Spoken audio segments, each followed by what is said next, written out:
Here we have another function. It's the fifth root of x to the fourth plus 1. So right off the bat, let's rewrite that. F of x is x to the power over root. No matter what we're asked, we're going to be taking a derivative. This is calculus. We are all about derivatives. And in order to take this derivative, we want to rewrite. So we have x to the 4/5 plus 1. Let's get that straight. And let's look at all the things we're asked about. A lot in this problem. This is really everything I can ask you about a function so far. So I'm asked for critical numbers, inflection points, all these things, and I'm just going to go through and label what comes from what derivative. So let's find the first derivative things. Are critical numbers from the first derivative? Yes. Inflection points? No. Max and min? Yes, that's the first derivative. Increasing and decreasing, all coming from first derivative world. On the other hand, inflection points, I'm going to get that from looking at the second derivative, concave up and concave down, all second derivative. So we're going to find a whole bunch of stuff. I'm actually going to move this function down so you can see everything all on one page. So we have all of this stuff, and you can split this whole entire page in half. You can use the whole page. I just can't show you the whole screen on one big page. So I'm a little bit more limited with space. I'm going to go through. I'm going to split this page up right in half. I'm going to have first derivative world, and I'm going to have second derivative world. Because I have questions about both all at once, so I think it's easier to just split it up. We have two separate sides of our pages.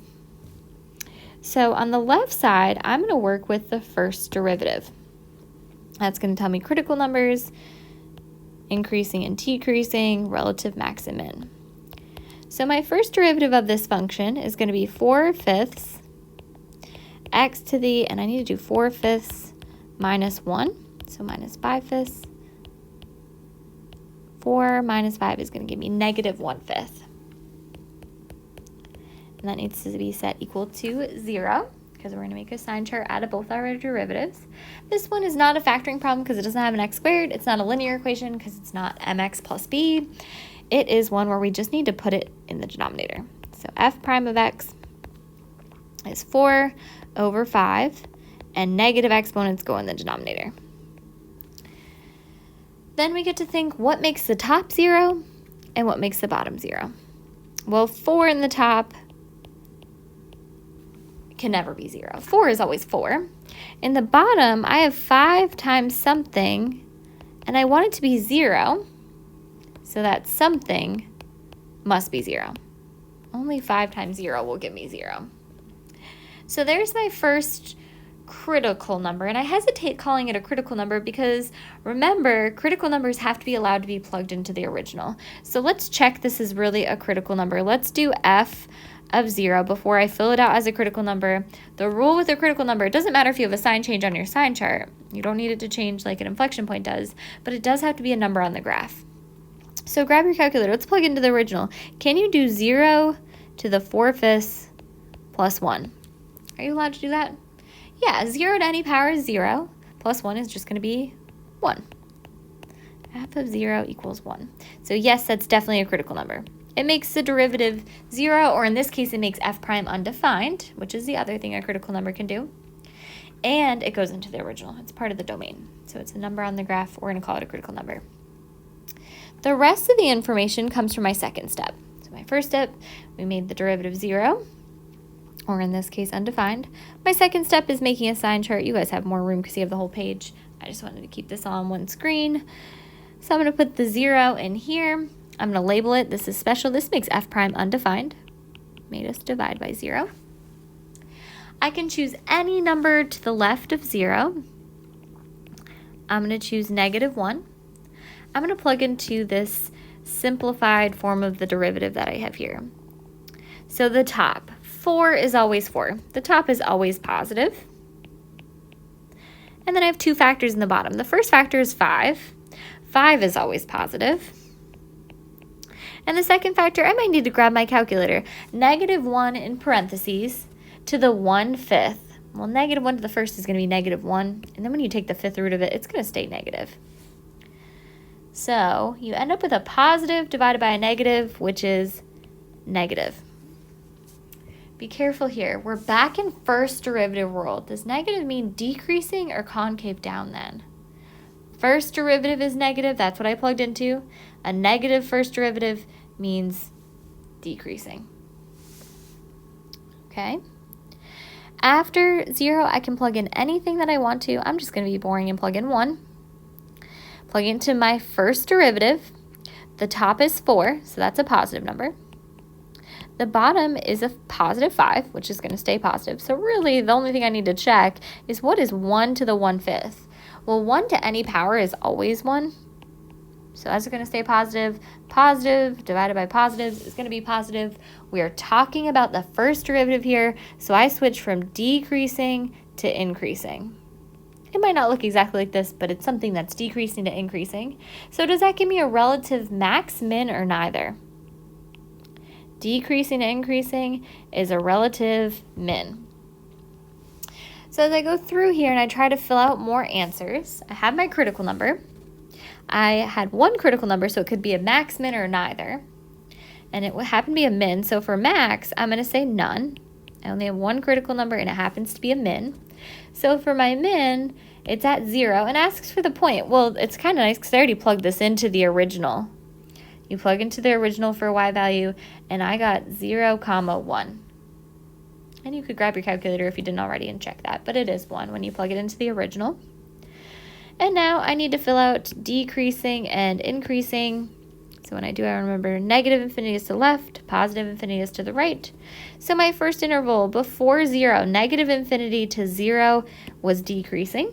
So I'm going to put it over here, negative infinity to 0. After my critical number is increasing, so I'm going to put in 0 to infinity.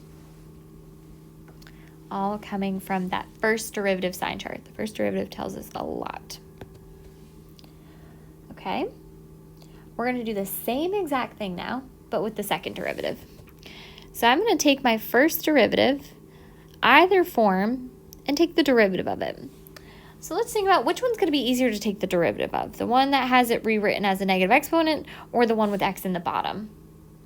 I would definitely say the top one, the one with x as a negative exponent. So that's what I'm going to look at when I look at this derivative. I'm going to look right there, and I'm going to take the derivative of my first derivative.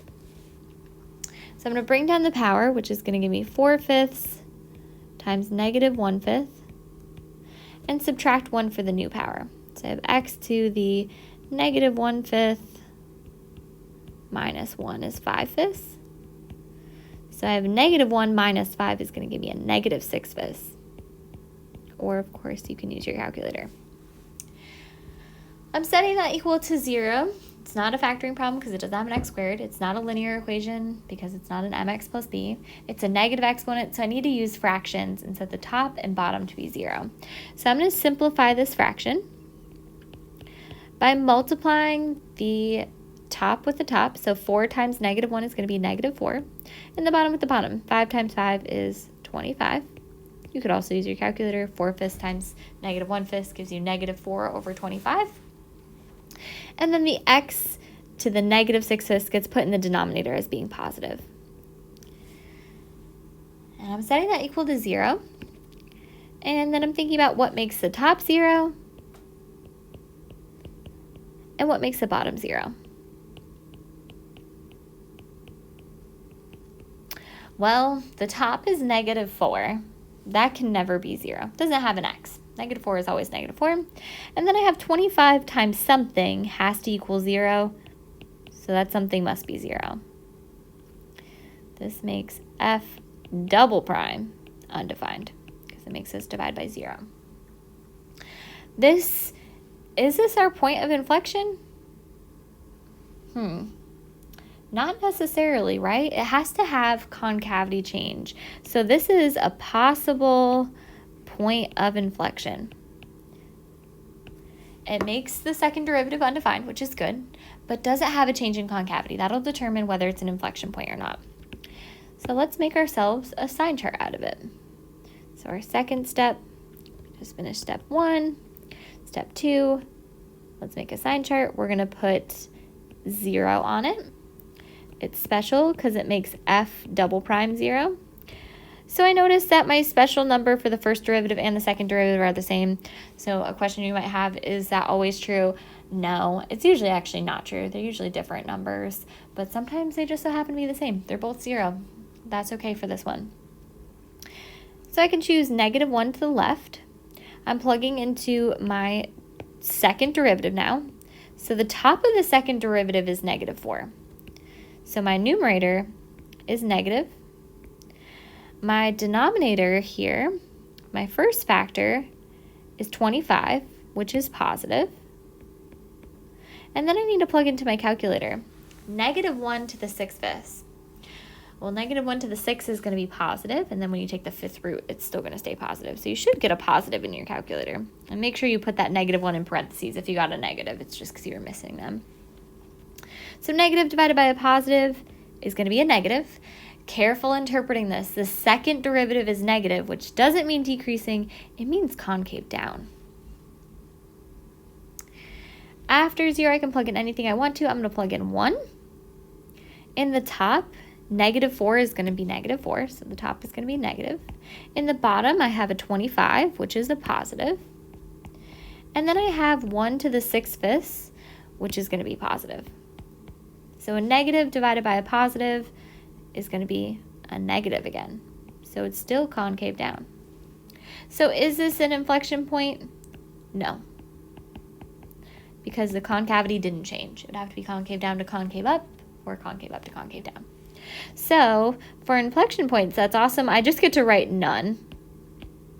I might make that a different color so you can see it easier.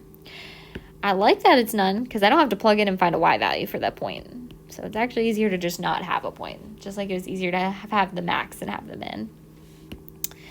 Other things from the second derivative, concave up is happening, well, we want to see our x values go from -infinity to infinity. There is no concave up. I'm going from concave down to concave down. So I have a negative second derivative to undefined to negative. So there's never a point where it's positive. So I just get to write none. And then for concave down, I would say -infinity to 0, union 0 to infinity. We have a negative second derivative everywhere except for where the second derivative is undefined. Everywhere except 0. So our next section is thinking about what this graph would actually look like. So you don't have to worry about what each piece means. But I will just give you a preview. You should have some extra space at the bottom here. I'm going to put it at the top just the way mine is. So what does this graph look like?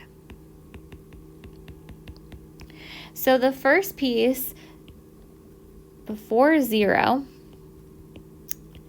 was decreasing and concave down. So let's draw something that's decreasing and concave down, just giving you a preview. So concave down is an upside down U. We have the left side of the U or the right side of the U. And you want to think about which one is always decreasing. This first one is increasing to decreasing. This one's increasing everywhere because it's rising left to right. This one's decreasing everywhere. So the first part of the graph must have this shape to match both sign charts. It's decreasing and concave down. So we could just put that before 0. We are decreasing and concave down. And the point is actually 0, 1, because we found that it was a relative min, so let's do it right. There's the point 0, 1. Can't have it go all the way down to the origin. And then the next piece is increasing but concave down. Well, there's only 3 options for concave down to look, so we want to figure out which one's increasing. This is oriented downward. The left part of the U is increasing but concave down. So we want to draw this shape after. So we get to our relative min, and then we're increasing but concave down. So that might not be the graph perfectly, but just to give you an idea of where we're headed, making it a little bit easier when we get to the next section, having seen something where we draw a graph at the end. That's really hard like this one. But this, making 2 sign charts is good enough. That's the end of this section.